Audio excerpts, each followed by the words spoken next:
You wanted a part 2, so I am back to talk about more fitted hat trends. Starting with scripts, we have to talk about the MLB scripts. Script front logos were dominating the market at the end of last year and early this year, and there's still a lot of them every week that are dropping. I do think it has lessened as this year has continued. As we come up on the end of the year, I will say I don't see as many full MLB script drops and MLB script collections, but I'm still seeing at least 1 or 2 scripts in every drop that a store is doing. Yankees, Indians, Dodgers, Astros, Giants, not a week has gone by that I have not seen a Dodgers script releasing from at least one store. It has been such an intense emphasis on MLB scripts this year, which I can understand because prior to this year, we had a lot of front logos, the same front logos kind of just being recycled, some of which there's a good reason why they're used over and over again. It's because they're popular. People like them, so stores continue to put them out there. And I guess the scripts were kind of like a breath of fresh air. We could all add something different to our collections, something that we may not have or may not have had much of. But at this point, I think we've all copped enough scripts. I'm gonna speak for myself. I'm script out. I don't think I need any more scripts. And that's nothing to say about the designs that have been dropping. Some of the designs have been top tier quality work.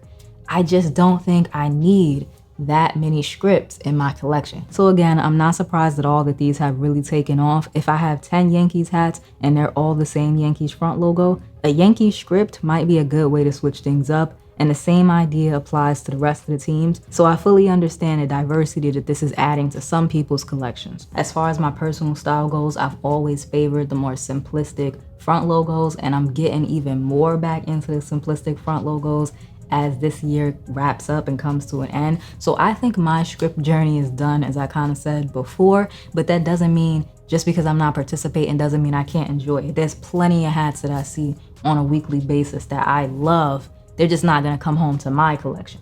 The next trend that has been huge is metallic threading. There's layers to this trend because some people like metallic accents while other people like fully blinged out patches and front logos. There aren't a lot of new era metallic threading options, which when you think about it, it's kind of crazy because it seems like a lot of variety in the metallics when we see all of these big drops, but it's really just stores and designers getting very creative on where the metallics are placed and how they're using them, because metallic colors, the metallic threading is limited. One drawback with the metallics I will say is that it can get very messy very quickly. I like a clean, clear, legible side patch. I don't like it when the colors get too crazy. I can't read the side patch or it's illegible. So once it starts getting to that point, I'm out. I gotta tap out.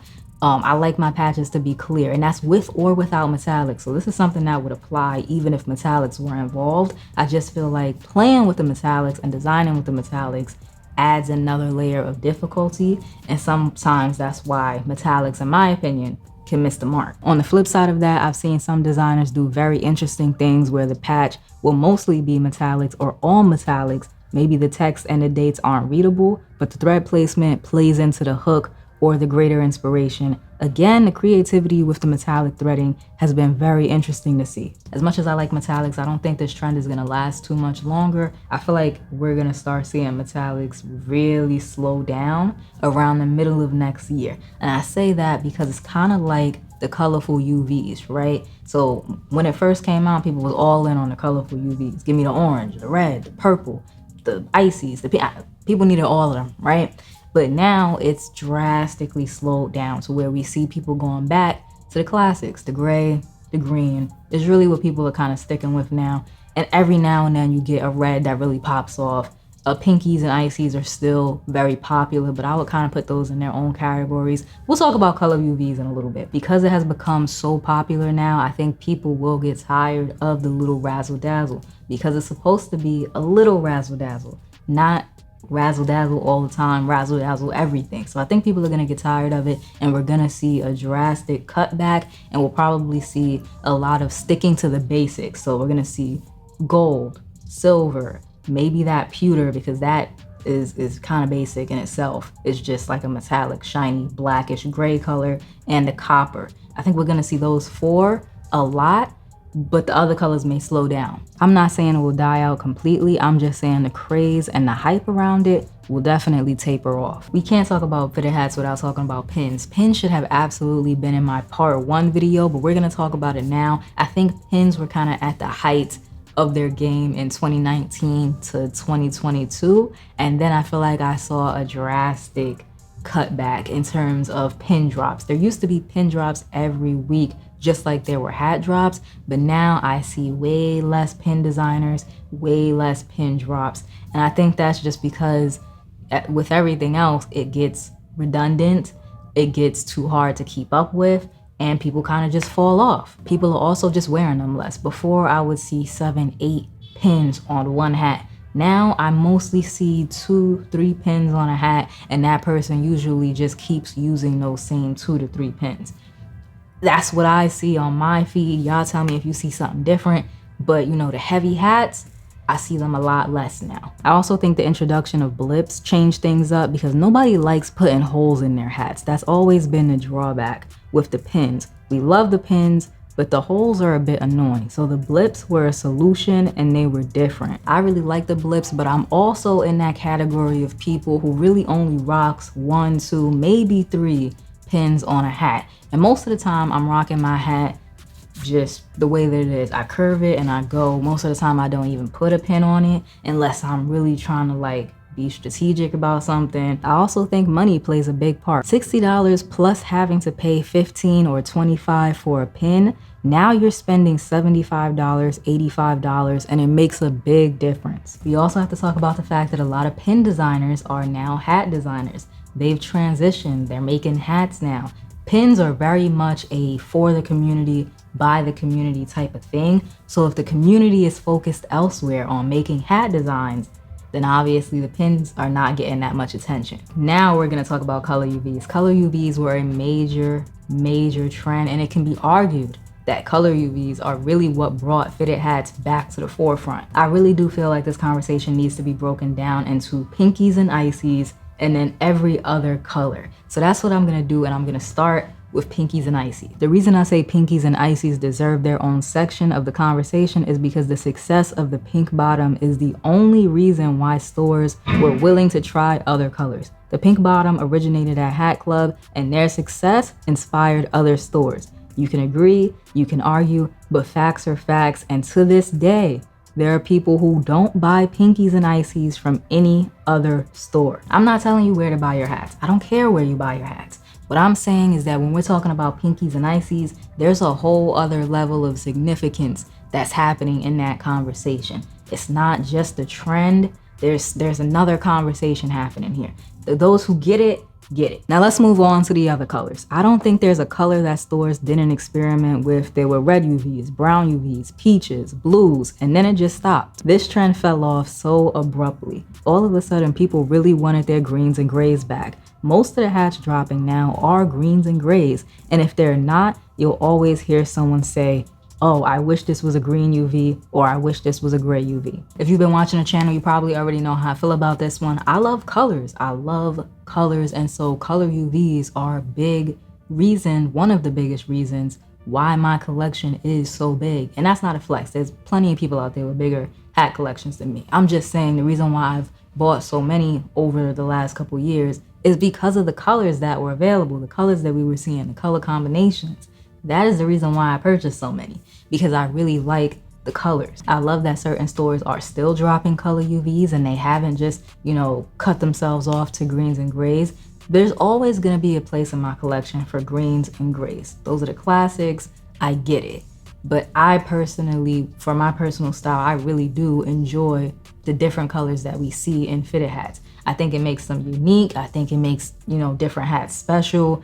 I like that aspect of it. So this trend falling off, it hurts on a personal level, but that doesn't mean that you have to stop wearing them. This video is to kind of recap and give my thoughts on trends, how they transpired, how I think they're gonna play out, that kind of thing. It's a commentary video. I'm not telling you to stop wearing what you like. I think you should always stick to what you like. I'm absolutely gonna continue to wear my color UVs. I like them. So many good collections and packs that were outside of the box and bold and head turning. Most of my favorite hats are color UVs, hands down. One trend that I really did want to talk about in the first video, but I just didn't get to, was hooks. And that's because I don't like getting on camera and just chatting shit. I think everything that I say on this camera, I stand 10 toes down on.